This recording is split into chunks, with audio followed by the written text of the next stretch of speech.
बोलते हैं कि टेलीग्राम व्हाट्सएप की तरह होता है, लेकिन हमको आज तक टेलीग्राम पता नहीं चल पाया। और हमारे जैसे आदमी को ऑनलाइन आना पड़ेगा तो हम तो आफत हो गया मेरे लिए। हम देखिए रात का 2:30 बज गया था, टेंशन से ना दिमाग काम नहीं कर रहा था, क्या करे क्या नहीं, अजीब सा माहौल हो गया था। प्रॉब्लम तो सबको हो रही थी, तो हम लोगों को ये शुरुआत करनी थी। तो हमारे गांव पे मेरा दोस्त था, उसकी फोटोकॉपी की दुकान थी, छोटी सी शॉप थी फोटोकॉपी की। अब स्टूडियो कैसे बनता है भाई पता ही नहीं, तो 2 ठो बांस लाए, ऊपर बांस लगाए, उसमें ट्यूबलाइट को रस्सी से बांध के बना दिए। अब वो शटर सामने थी, शटर गिराते थे लोग, एक लकड़ी का पलाई बनाए, उस पर पढ़ाना चालू किया। यहाँ लाइफ में क्या होता है, सोचेंगे क्या बनेंगे, क्या ख्वाहिश कुछ और चीज की रहती है।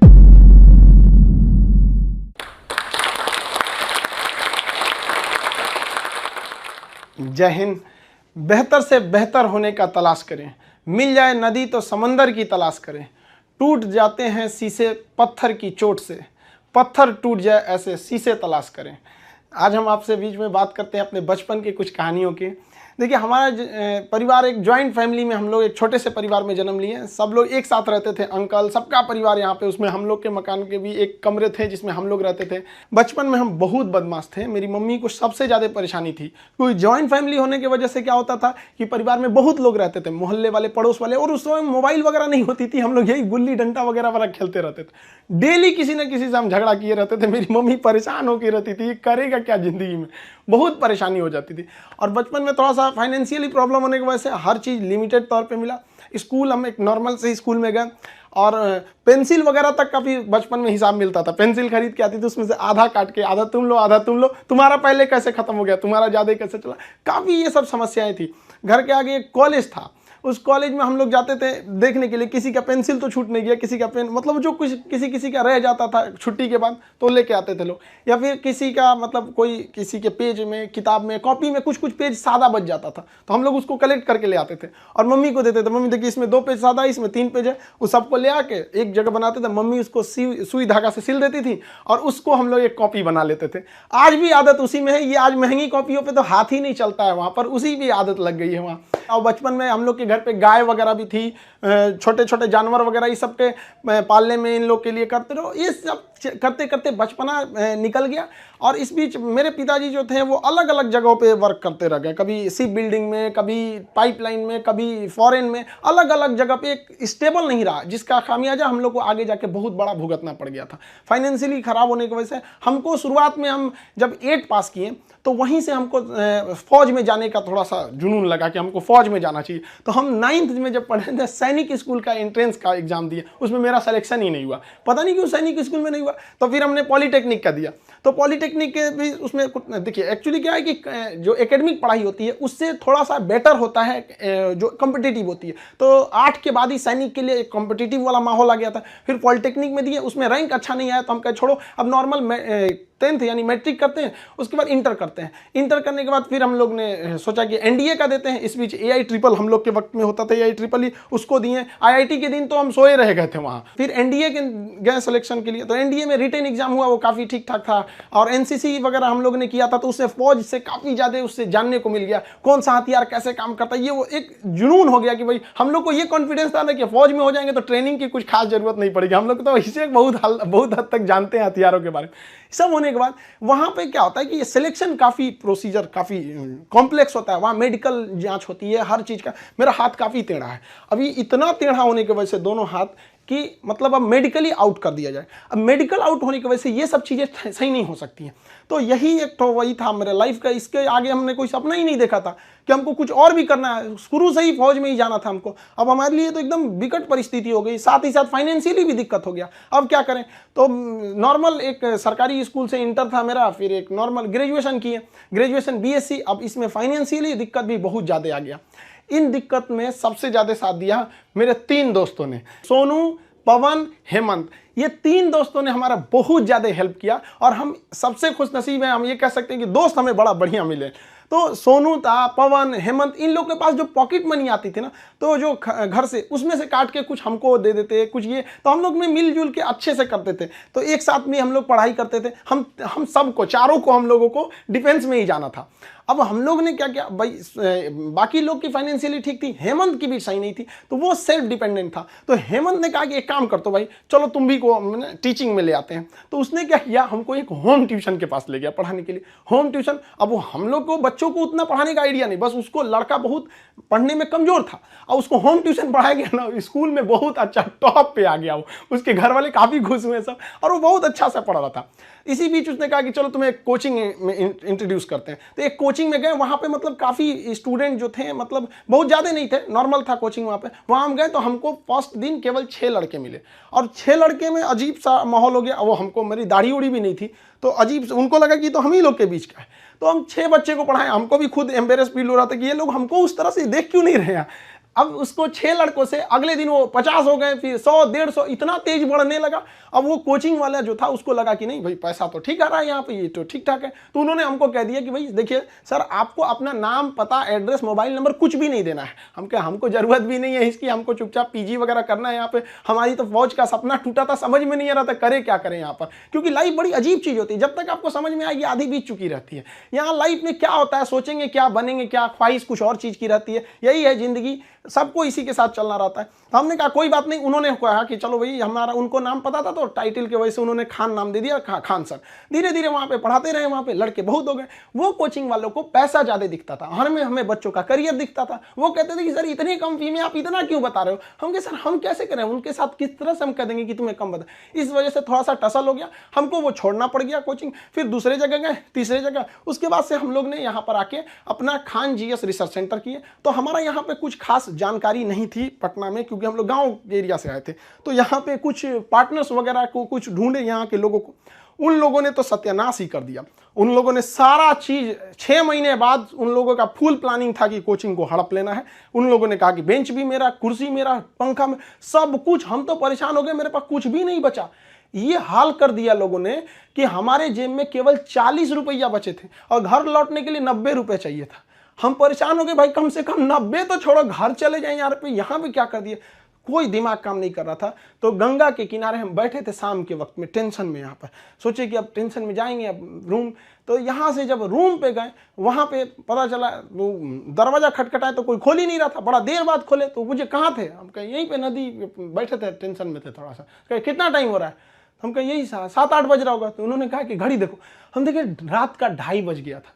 टेंशन से ना दिमाग काम नहीं कर रहा था, क्या करे क्या नहीं, अजीब सा माहौल हो गया था। अब हमको समझ में आ गया कि भाई हमारे पास केवल 40 बचा है, यानी ऊपर वाला हमको रोक रहा है यहाँ पर किसी ना किसी वजह से, तो हमें रुकना चाहिए। अब फाइनली हमने भी डिसाइड कर लिया कि अब हमको अपने फिर से एक नई शुरुआत करनी है। इस बीच हमको एक अनुभव मिला कि भाई सब पर आप आंख बंद करके भरोसा नहीं कर सकते। अब टीचर और स्टूडेंट का एक रिलेशन भारत में बहुत बेहतरीन है, ये आदिकाल से देखा जाता है। तो हमने क्या किया ना, अब कोचिंग्स में ना स्टूडेंट्स जो थे, बहुत जो पुराने थे, जिनका मान के चलिए कहीं जॉब हो गया, अभी ज्वाइनिंग लेटर का वेट कर रहे हैं ऐसे, तो उन लोगों को रखे कि भाई देखो हम लोग को फिर से शुरुआत करनी है, क्योंकि ऐसे हम लोग छोड़ नहीं सकते हैं। क्योंकि यहाँ क्या हो गया कि कोचिंग एक इंडस्ट्री बन चुका है, लोग इसको इनकम सोच रहे हैं। अब हम लोग आंख में इसलिए खटकते थे, हम लोग के लिए पैसे मायने नहीं रखते थे, लड़कों का पढ़ाई मायने रखता था। तो प्रॉब्लम तो सबको हो रही थी, तो हम लोगों को ये शुरुआत करनी थी। अब शुरुआत किए कैसे तैसे, थोड़ा बहुत पैसे से स्टार्ट किए लोग। अब वहां पे क्या है कि जो गरीब है पैसे मत दो भैया, विकलांग हो मत दो, कभी कोई इस तरह से जोर नहीं दिया गया। इस वजह से ही फाइनेंशियल प्रॉब्लम है। अगर अदरवाइज में आदमी पैसे के पीछे पड़ा रहता तो कोई प्रॉब्लम नहीं था। इस बीच हमारे कोचिंग पे बम चल गया, तो अब तोड़ बम चल रहा है। हमको अजीब सा लग गया कि भाई हम कोचिंग में बॉर्डर पे खड़े हैं, हमारा सपना तो नहीं पूरा हो गया, हम फौज में आ गए हैं। दीजिए देख रहे हैं पूरा अफरा तफरी मचा हुआ है बम से। इतनी तबाही हो गई हमको, मतलब एकदम लास्ट में आ गए कि हमको अब लगता है यहाँ से छोड़ देना पड़ेगा। फिर लड़कों ने कहा कि सर आप हाँ हिम्मत मत हारिए। हमारे कोचिंग में, हमारा जो कैंपस है इसके अगल बगल में 17 कोचिंग है, सबका शटर बंद हो गया, सब लोग भाग गए लोग। हम लोग अकेले, भाई कम से कम कोई पूछते भी आता तो कम से कम एक सहानुभूति लगती है। लेकिन लड़के आए, लड़कियां तक आई कि सर कोई बात नहीं आप खोलिए, हम लोग पढ़ेंगे लोग, यहाँ कितनों बम चले यहाँ पे। तो हम क्या किए, पूरे कैंपस में मेरे कोचिंग पे सुबह में बम चला था, शाम वाले बैच में पूरे फुल प्लेजेड से स्टूडेंट आए थे, और जो बच्चे पढ़ रहे थे उसके अगले बैच के बच्चे नीचे खड़े होकर कह रहे थे कि अगर बम चलेगा तो पहले हमारे ऊपर बम चलेगा, कोचिंग को कुछ नहीं होने देंगे। बहुत हेल्प हुआ हमको यहाँ पर, बच्चों ने ही हमको बहुत ज्यादा सपोर्ट किया। और धीरे धीरे ऊपर वाला सबको देखते रहता है, क्योंकि हम लोग हम दूसरे के सीसीटीवी कैमरे से बच सकते हैं, ऊपर वाले के सीसीटीवी कैमरे से नहीं बच सकते हैं।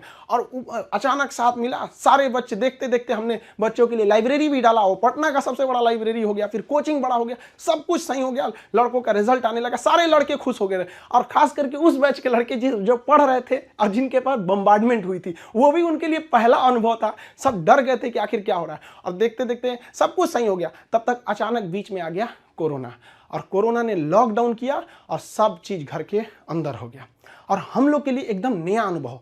और नॉर्मल जब कोरोना होगा, शुरुआती लॉकडाउन इतना स्ट्रिक्ट था, पता चला कि अब तो आपको ऑनलाइन ही पढ़ाना पड़ेगा। और हमारी जैसे ऑनलाइन आदमी को ऑनलाइन कुछ पता ही नहीं, फेसबुक चलाने नहीं आता हमको, सुनते हैं कि टेलीग्राम व्हाट्सएप की तरह होता है, लेकिन हमको आज तक टेलीग्राम पता नहीं चल पाया। और हमारे जैसे आदमी को ऑनलाइन आना पड़ेगा, तो हम तो आफत हो गया मेरे लिए। तो हमारे गांव पे मेरा दोस्त था, उसकी फोटोकॉपी की दुकान थी, छोटी सी शॉप थी फोटोकॉपी की। अब आप समझ सकते हैं फोटोकॉपी की दुकान पे क्या इंफ्रास्ट्रक्चर, कितनी बड़ी बिल्डिंग तो होगी नहीं, छोटा सा जगह था। अब वो शटर सामने थी, शटर गिराते थे लोग, एक लकड़ी का पलाई बनाए, उस पर पढ़ाना चालू किए। पता चला सामने से पुलिस की गाड़ी जाती थी, तो शटर के अंदर हम लोग पड़े हैं, पसीना हो रहा है, वैसे पुलिस का सायरन आ रहा है, आवाज आ रहा है। लड़के कह रहे सर कैसे वीडियो बना रहे हैं, कहाँ से बना रहे हैं, ना लाइट सही है ना आवाज सही है। हम कहे भाई हमको यही है जो है यहाँ पे।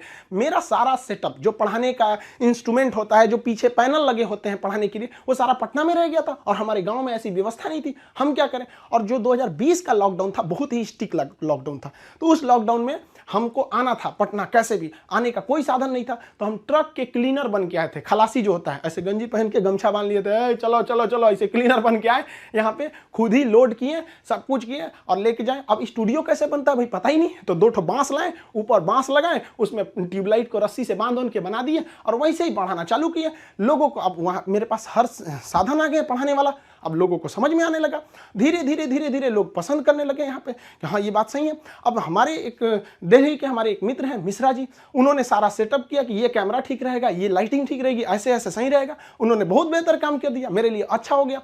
अब इस बीच अब लड़कों का कोर्स चालू करने के लिए एप्लीकेशन बनाने लगे, तो धीरे धीरे धीरे धीरे लड़के एप्लीकेशन पे देखने लगे यूट्यूब पे। और हमको तो आज तक समझ में नहीं आया कि यूट्यूब पर एजुकेशन के फील्ड को हम ऐसे देखते हैं कि वो लोग भी कमेंट करते हैं, कहते हैं कि सर हमारा किसी जनरल कंपटीशन, हम किसी कंपटीशन की तैयारी नहीं करते हैं, नहीं हमको कोई एग्जाम से मतलब है, फिर भी हम देखते हैं। हमको इस बात की इतनी खुशी होती है, इसलिए नहीं कि वो लोग हमारा वीडियोस देखते हैं, इसलिए कि जो लोग पढ़ाई छोड़ दिए हैं उनको भी इस बात का अफसोस है कि हमने पढ़ाई क्यों छोड़ा। और ये कंफर्म है कि वो अपने बच्चों को या समाज को आगे पढ़ने के लिए जरूर करेंगे, और इस देश को जो पीछे गया है उसको आगे ले जाने का एकमात्र रास्ता है शिक्षा। क्योंकि शिक्षा जिसके पास रहेगी वो कभी किसी से नहीं डर सकता है, अपने अधिकार के लिए खड़ा रहेगा। तो काफी खुशी होने लगी। लेकिन ऑनलाइन का हमको बहुत ज्यादा आइडिया नहीं लगा, तो धीरे धीरे धीरे धीरे क्या हुआ, संघर्ष आगे बढ़ा। अब होता क्या है कि लाइफ में कभी इंसान कोई लिफ्ट की तरफ बढ़ जाता है तो उसको काफी खुशी होती है, अरे बाप रे बहुत ऊंचाई पे आ गया। लेकिन जो सीढ़ियों की तरफ बढ़ता है ना, ऊपर जाके उसको एक थकान होती है, लेकिन दिल से एक सुकून भी मिलता है कि मेहनत से बढ़े,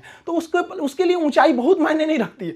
तो जो लोग देखिएगा ना उतराने लगते हैं, अहंकार कर देते हैं, उस सबसे लिफ्ट से बढ़ा है सब वहां पे। तो जीवन में कभी किसी को अहंकार तो करना ही नहीं चाहिए यहाँ पर, और ना ही दूसरे की बुराई करनी चाहिए। दूसरे की बुराई से कोई फायदा नहीं मिलता है, आपस में मिलजुल कर रहना चाहिए। बुझ जाते हैं कभी दिए तेल की कमी से भी, हर बार कसूर हवाओं का नहीं होता है। आखिर में हम आप सबसे यही कहना चाहेंगे कि ये दुख, ये दर्द, ये गम, ये सब तेरे अंदर है। तू खुद के बनाए पिंजरे से बाहर निकल के देख, तू अपने आप में एक सिकंदर है। दोस्तों आप लोगों को बता दें कि यह खान सर का ऑफिशियल चैनल नहीं है। इस चैनल के माध्यम से आप लोगों को जो है सिर्फ खान सर के मोस्ट इम्पोर्टेंट कोई वीडियो अपलोड मिलेंगे, जो सभी के लिए बहुत ही इम्पोर्टेंट होने वाले हैं। और ये बहुत ही इम्पोर्टेंट वीडियो होगा, जो भी खान सर का वीडियो आप लोगों को इस चैनल पर मिलेंगे। इस चैनल का नाम है अमित ज्ञान क्लासेस, और इस चैनल के माध्यम से जीके, जीएस और मैथ्स के ट्रिक्स बताए जाते हैं कॉम्पिटिटिव एग्जाम के लिए। चैनल पर नए हैं तो चैनल को ज़रूर सब्सक्राइब कर ले, क्योंकि इस चैनल पर खान सर के भी वीडियो मिलते रहेंगे, मोस्ट इम्पोर्टेंट सब, जो सबके लिए ज़रूरी होगा। और जीके, जीएस के वीडियो तो मिलते ही रहेंगे, तो चैनल को सब्सक्राइब ज़रूर कर लीजिए। मिलते हैं फिर नेक्स्ट वीडियो में इसी प्रकार के लेकर के। जय हिंद।